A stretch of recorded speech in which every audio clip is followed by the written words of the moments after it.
चौथा अध्याय। हरिओम तत्सत।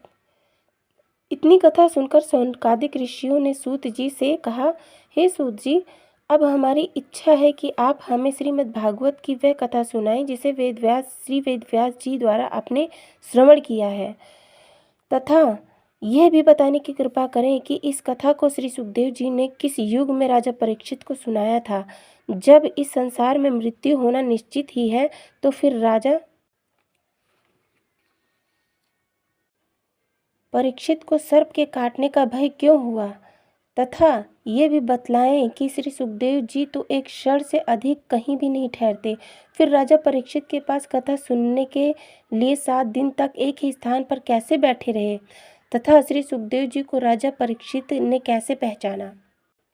ऋषियों की यह बात सुनकर पौराणिक सूत जी बोले, हे ऋषियों, मेरे गुरु भगवान वेदव्यास जी ने मुनि श्रेष्ठ पराशर तथा सत्यवती के संयोग से द्वापर युग के अंत में इसलिए अवतार लिया था कि सतयुग में मनुष्य की आयु 1,00,000 वर्ष और द्वापर युग में 1,000 वर्ष की होती थी, और जब तक आयु पूरी नहीं हो जाती थी तब तक मनुष्य मृत्यु को प्राप्त नहीं होता था।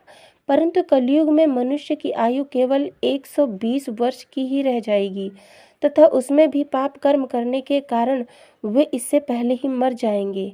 उन्होंने यह भी सोचा था कि अन्य युगों में तो मनुष्य दीर्घायु होने के कारण अपना समय यज्ञ आदि शुभ कर्मों में व्यतीत करके मोक्ष प्राप्त कर लेंगे, परंतु कलयुग में अल्प आयु यानी कि छोटी आयु होने के कारण वे कोई भी धर्म कर्म नहीं कर सकेंगे, तथा कलयुग में मनुष्यों के पास धन का अभाव रहेगा। इस कारण से भी वह धर्म न कर सकेंगे। वे कलयुगी जीव सांसारिक सुखों में डूब कर रहकर मोक्ष पद प्राप्त नहीं कर सकेंगे, अतः केवल हरि भजन द्वारा ही उनका कल्याण होना संभव हो सकेगा। भगवान वेदव्यास जी ने कलयुगी मनुष्य को भक्ति का संदेश देने के निमित्त ही अवतार लिया था।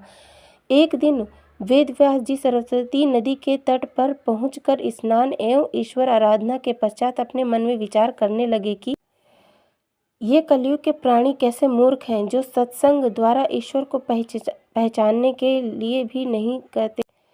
ये कलयुग के प्राणी कैसे मूर्ख हैं, जो सत्संग द्वारा ईश्वर को पहचानने का भी प्रयत्न नहीं करते हैं और न सांसारिक तृष्णा को किसी तरह छोड़ पाते हैं।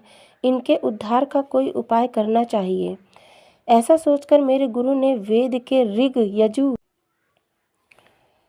साम एवं अथर्व ये 4 खंड कर दिए। ऐसा उन्होंने इसलिए किया कि अल्पायु होने के कारण कलयुग में मनुष्य आदि संपूर्ण वेद को न पढ़ सके, तो